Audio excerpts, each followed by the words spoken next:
ना गाईचं दूध ना म्हशीचं दूध, मग मुलांना जिनियस बनवणारं दूध नक्की कोणतं?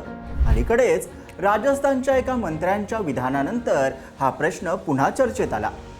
त्या मंत्र्यांनी दावा असा केला की गाईचं दूध मुलांची बुद्धिमत्ता वाढवतं आणि म्हशीचं दूध मुलांना सुस्त करतं. पण या दाव्यामागे काही ठोस वैज्ञानिक आधार आहे का? आजच्या या व्हिडिओमध्ये आपण हाच मुद्दा शांत, तर्कशुद्ध आणि शास्त्रीय दृष्टिकोनातून समजून घेणार आहोत. नमस्कार, मी विहंग ठाकूर.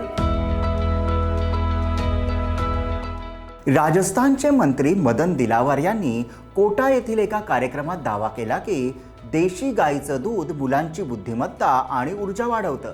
त्यांच्या मते म्हशीचं दूध मुलांना सुस्त बनवतं. या वक्तव्यानंतर त्यांच्या विधानाची जोरदार चर्चा सुरू झाली. पण सत्य काय आहे? बालकांसाठी गाईचं दूध सर्वोत्तम की म्हशीचं? तर याचं उत्तर आहे, बालकांसाठी आईचं दूध हेच सर्वोत्तम आहे. जगभरातील तज्ज्ञांचा एकमताने सल्ला आहे की मुलांच्या जन्मानंतर पहिल्या 6 महिन्यात फक्त आईचं दूध द्यावं. WHO आणि युनिसेफ यांच्या मार्गदर्शक सूचनांनुसार जन्मानंतर 1 तासात स्तनपान सुरू करावं. पहिल्या 6 महिन्यांपर्यंत फक्त आईचं दूध द्यावं. 6 महिन्यांनंतर पूरक आहार सुरू करून 2 वर्षांपर्यंत स्तनपान चालू ठेवावं. डॉक्टर आणि संशोधकांचं स्पष्ट मत आहे, जर बुद्धिमत्ता आणि मेंदूचा विकास आणि प्रतिकारशक्ती याचा विचार केला तर आईचं दूधच सर्वात उत्तम आहे. बाळ 1 वर्षाचं झाल्यानंतर प्रत्येक आई वडिलांच्या मनात प्रश्न एकच येतो, गाईचं दूध द्यायचं की म्हशीचं? दोन्ही दुधांमध्ये पोषण मूल्य असतं. म्हशीच्या दुधात फॅट आणि कॅलरीज जास्त असतात, त्यामुळे ते अधिक जड आणि ऊर्जादायी असतं. गाईचं दूध तुलनेने हलकं आणि पचायला सोपं मानलं जातं. प्रथिने आणि कॅल्शियम दोन्ही असतात, फक्त प्रमाणात थोडा फरक असतो. पण खरा प्रश्न आहे, याचा मुलांच्या बुद्धिमत्तेशी काही संबंध आहे का? उत्तर स्पष्ट आहे, नाही. गाईचं दूध मुलांची बुद्धी वाढवतं किंवा म्हशीचं दूध मुलांना सुस्त करतं असा कोणताही वैज्ञानिक पुरावा उपलब्ध नाही. दिल्लीतील सीताराम भारतीय institute of science and research येथील बालरोग तज्ज्ञ डॉक्टर HPS सचदेव स्पष्ट सांगतात, जर कोणतं दूध दीर्घकालीन बुद्धिमत्तेशी जोडलेलं आढळत असेल तर ते म्हणजे आईचं दूध. गाई किंवा म्हशीच्या दुधाचा बुद्धीशी थेट संबंध नाही.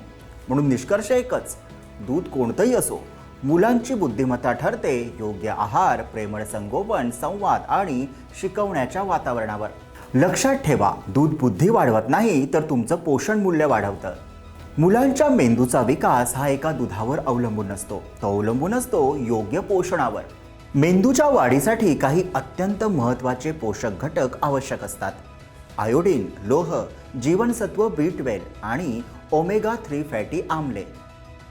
हे घटक मेंदूच्या पेशींच्या वाढीस, स्मरणशक्तीला आणि एकाग्रतेला मदत करतात. आणि इथे एक खूप महत्त्वाची गोष्ट लक्षात घ्या, दुधातील आयोडीनचं प्रमाण हे गाय किंवा म्हशीच्या जातीवर ठरत नाही, ते ठरतं त्या जनावराला दिलेल्या आहारावर. पूर्वी काही तज्ज्ञांचं मत होतं की आईचं दूध पचायला हलकं असतं, परंतु आधुनिक संशोधनानुसार दोन्ही दूध योग्य प्रमाणात दिल्यास बहुतेक मुलांसाठी सुरक्षित असतात. फरक हा प्रामुख्याने मेद आणि कॅलरीच्या प्रमाणात आहे. म्हणून लक्षात ठेवा, दूध निवडताना बुद्धी वाढेल का हा प्रश्नाचा विचार करू नका. मुलांना पचतंय का, संतुलित आहार मिळतोय का, हे महत्त्वाचं आहे. अमेरिकेतील टफ्ट्स युनिव्हर्सिटी येथील संशोधनात असं दिसून आलं की आईच्या दुधातील काही सूक्ष्म पोषक घटक नवजात बाळाच्या मेंदूच्या वाढीस विशेष लाभदायक असतात.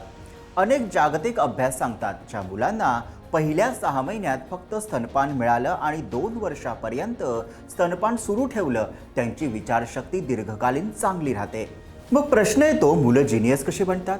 मुलांची बुद्धिमत्ता ठरवणारे मुख्य घटक म्हणजे अनुवंशिकता, योग्य पोषण, सुरक्षित आणि प्रेमळ वातावरण, दर्जेदार शिक्षण, संवाद आणि वाचनाची सवय.